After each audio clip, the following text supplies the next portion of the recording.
Good morning po. Tayo po'y mag-aral ng salita ng Diyos. The Book of Proverbs chapter 4 verses 20 hanggang 23. Aking anak, salita ko ay pakinggan mong mabuti, pakinig mo ay ikiling sa aking sinasabi. Huwag itong babayaang mawala sa paningin, sa puso mo ay iukit ng mabuti at malalim. Pagkat itong kaalaman ay daan ng buhay, nagbibigay kalusugan, kagalingan ng katawan.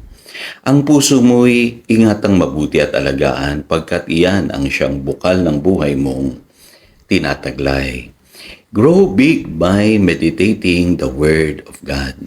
Today, pag-aralan natin yung kahalagahan po ng pagme-meditate ng salita ng Diyos at bakit po importante ito. Kasi yesterday, tinalakay ko po yung kadalasang nagiging problema po nating mga Kristiyano. Marami sa atin ang hindi nagpapatuloy sa pananampalataya.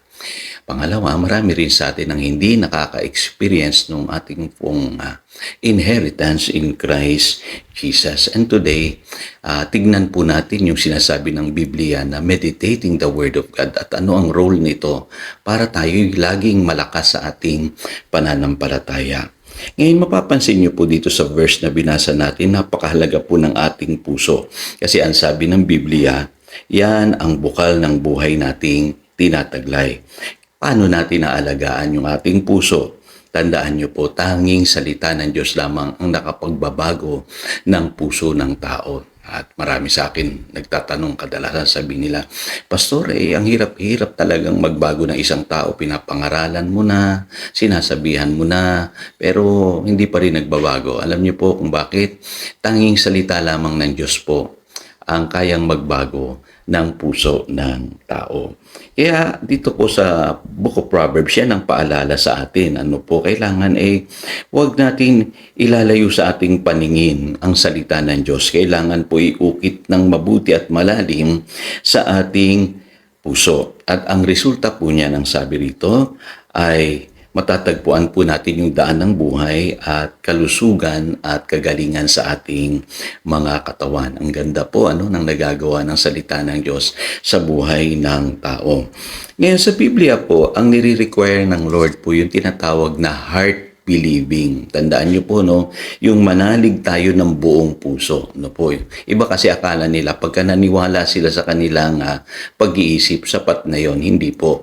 Kailangan po mula sa puso yung ating pananalig. At sa Biblia po, pag binabanggit po yung salitang puso, ang tinutukoy po dyan ay yung espiritu ng tao.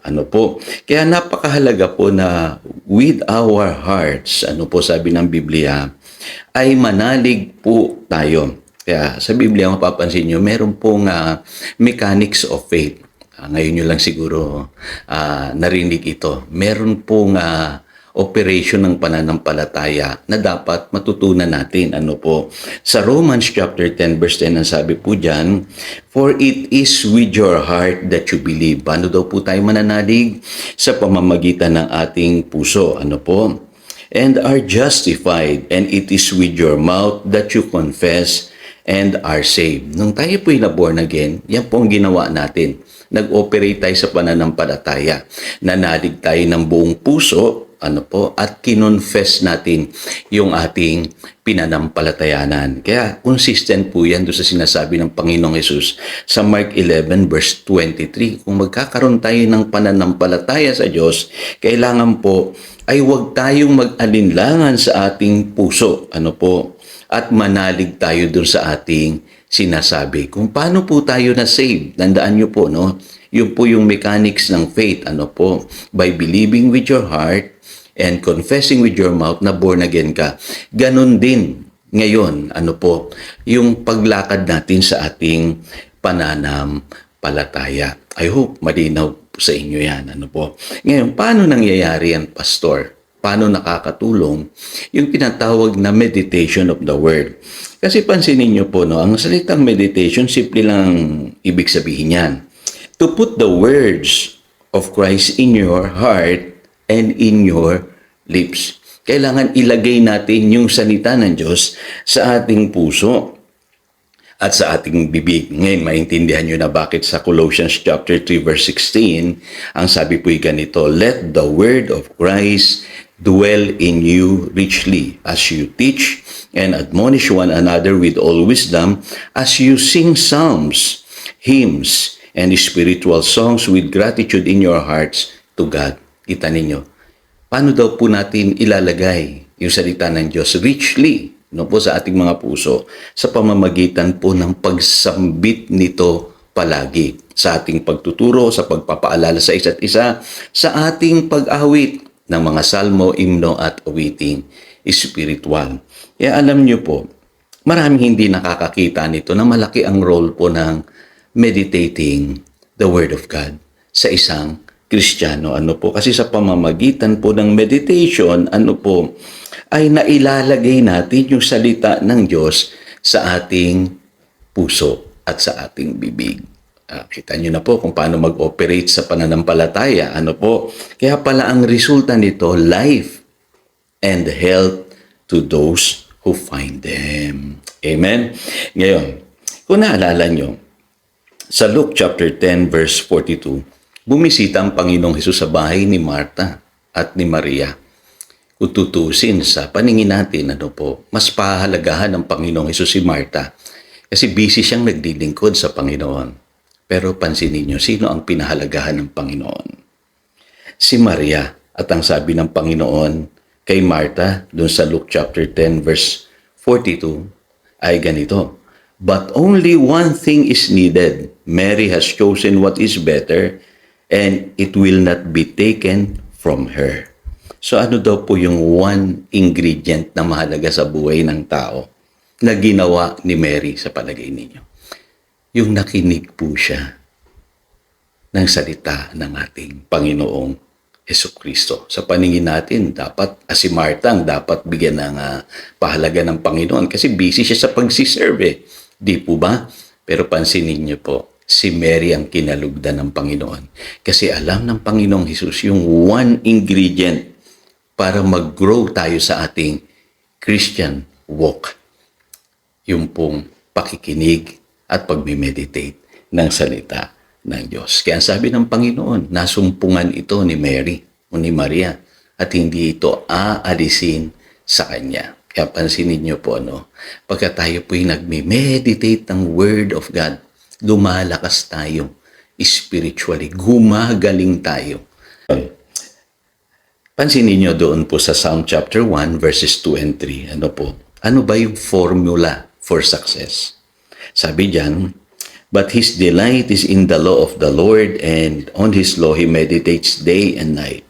He is like a tree planted by streams of water, which yields its fruit in season, and whose leaf does not wither. Whatever he does, prospers." Pansinin niyo yung salitang, whatever he does, prospers. Gusto niyo ng buhay na prosperous, successful? Kailangan mag-meditate lang pala tayo ng salita ng Diyos day and night. At pansinin nyo, yun din ang pinapaalala ng Diyos kay Joshua sa Joshua chapter 1 verse 8. Sabi diyan, "Do not let this book of the law depart from your mouth. Meditate on it day and night so that you may be careful to do everything written in it. Then you will be prosperous and successful." The only formula sa Biblia para maging prosperous and successful tayo ay yung pong meditating the Word of God. Kaya mga kapatid, mag-meditate tayo. Iniisip ko noon, bakit ito ang ipinayo ng Diyos kay Joshua? Hindi niya tinuruan si Joshua ng mga military strategy at kung ano-ano pa. Kasi alam niyo po, yung mga Israelites, for many years, alipin sila ng Egypt. Kaya yung mentality nila ay yung tinatawag na slave mentality. At ang gusto ng Panginoon, mabago yung pag-iisip ng mga Israelites, lalo na yung leader nila na si Joshua. Kailangan magkaroon sila ng victor's mentality. Kaya pinamimeditate ng Lord kay Joshua yung salita ng Diyos para magtagumpay sila. Ngayon, sa buhay natin ngayon, maaaring taglay-taglay pa rin natin yung slave mentality. Maaaring taglay-taglay pa rin natin na yung tayo mayroong sickness mentality. Yung want mentality, laging nagkukulang, laging kinakapos. Yung tinatawag na weakness mentality na lagi tayong nadarapa, nagkakamali, nagkakasala. Ano po kasi, yan ang mentality na nahubog sa atin for many years katulad ng mga Israelites nung sila'y nasa Egypt. And the only way na matatransform yung ating puso't isipan ay kung tataglayin natin yung salita ng Diyos sa ating mga puso. So again, ito si Pastor Jojo nagpapalala upang daluyan tayo ng pagpapala, manatili tayo sa kanyang salita. Good morning.